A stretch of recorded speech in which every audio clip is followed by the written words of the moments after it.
Good afternoon. How are you today? There's a slight breeze, sort of like the breeze that you get just before the rain comes, and that's what I think is coming. So you can see from the clouds above that we're maybe in for trouble. It's been pretty good so far in my walk, so maybe it'll hold. I managed to listen to parts of the testimony today by the January 6th Select Committee. And among the most dramatic things that were stated was in the very final moments when the vice chair, Liz Cheney, mentioned that Trump himself had tried to contact a committee witness. Now, the call was apparently not taken, and the lawyer for that witness was passed on to the committee. And they say that this contact has been referred, presumably, to the Justice Department. Now, I suppose there could be a lottery about this, but my bet is that the person who was contacted was probably somebody like Cipollone. Think about it. He was his counsel. He talked to him about everything. He probably figures he can talk to him, and so he tried to do so. But what was he going to tell him to do? He's going to tell him not to talk about this, or he was going to instruct him how he should remember it. Anyhow, if I were the FBI, or a better agency than that, I have never been impressed by the FBI, by the way, then postal workers on fraud cases, terrific. DEA, pretty amazing sometimes. So putting aside that question, somebody should have been at his door by midday today, as soon as they had this information, and questioned him. Like, if you or I did something like this, that's what would happen. Also, in terms of an investigation, you get people flat-footed when they've done something like this. If you can't get them on person, you can't get somebody there, Mar-a-Lago, then you get them on the phone. Okay, so that aside. We know that his principal export is obstruction, deception, corruption, and violence. And the testimony today bore that out. That at every turn, Trump was consciously pushing toward corruption to overthrow an election he lost, and using violence to succeed in that aim, throwing oil on the fire to keep it going. And here's another thing that's really interesting to me, I think. You have Cipollone, who is the White House counsel, now giving us information about what he said and what he did that compromises who Trump was and what he was doing at that time. Now, but he didn't come forward then. Why not? And here's something that's even worse, in my opinion. And I allow for people to, change their minds and do the right thing. But he went and he argued on behalf of Trump at the second impeachment. He defended him. I just don't know how you can do both. But we don't get the saints when we get people involved in a conspiracy. And well, I guess we have to give him some small credit for whatever he's doing now and count our fingers whenever we shake his hand or ask him to do something. Everything from the violence that was sowed by the various publications and information that went out, and then the deaths that did occur. And then one fella who wasn't aligned with any of the groups, not the Oath Keepers or anything else like that. And he felt deceived, and he went there. He believed what Trust said. He was looking online for information, and he believed what he found online.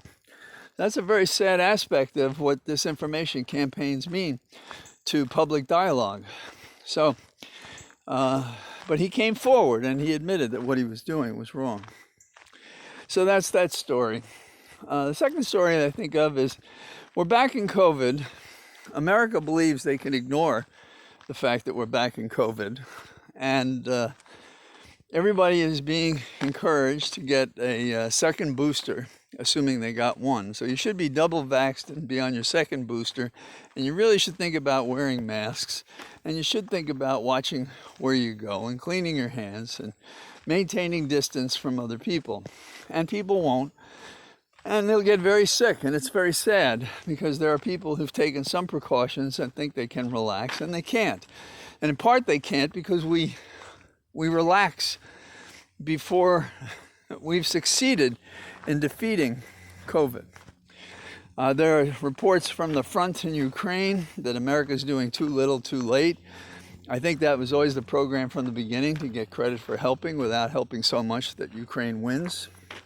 I'd like to be wrong. I don't believe I am. And there are other nation states having representatives going to Ukraine, talking to Zelensky, and they're coming away with that opinion. And we have a homegrown example of what it means in America to deal with people you disagree with. And I've seen this in my own personal life, including in my community, I think, on this recent nonsense about the road. People do not address each other on any acceptable basis of facts or logic, if they just want to do something and they don't care what you say. Now, on the Hill years ago, I'd see this, that Republicans say, let's cooperate. And their notion of cooperating was when they'd tell you what their position was, and you could accept it. And if you didn't, you weren't cooperating. You had to just accept their position.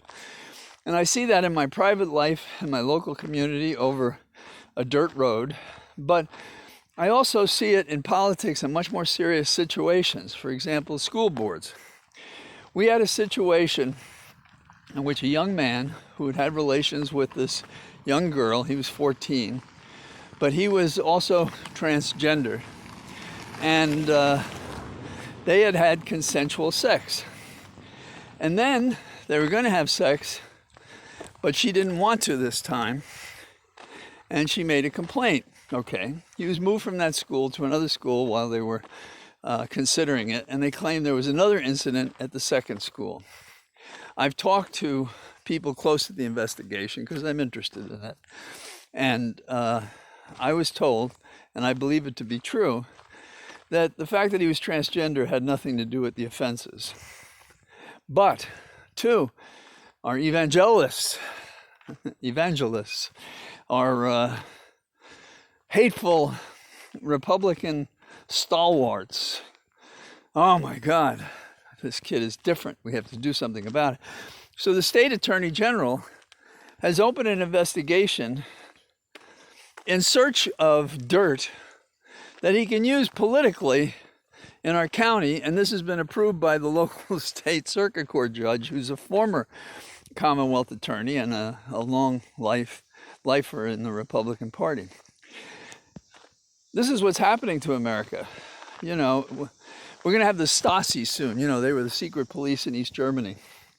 And we already have that, you know, talking about what people believe and what they think, and pointing at them and ignoring them and snubbing them and calling them names and stuff like that. That's becoming America. And it would stop if we started pushing back.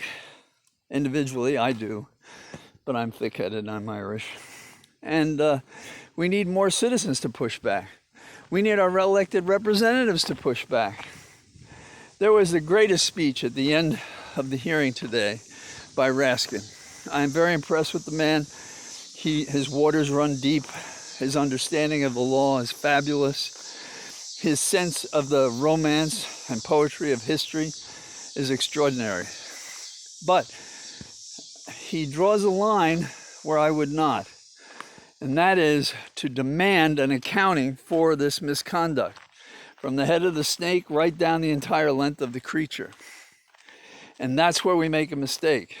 And if we do not cure that restraint and go forward and act with it, we will reap the whirlwind, to borrow from the various phrases that always end that way. The whirlwind will overcome us in the midterms, in the conduct of our public business, in the rights we enjoy or have lost.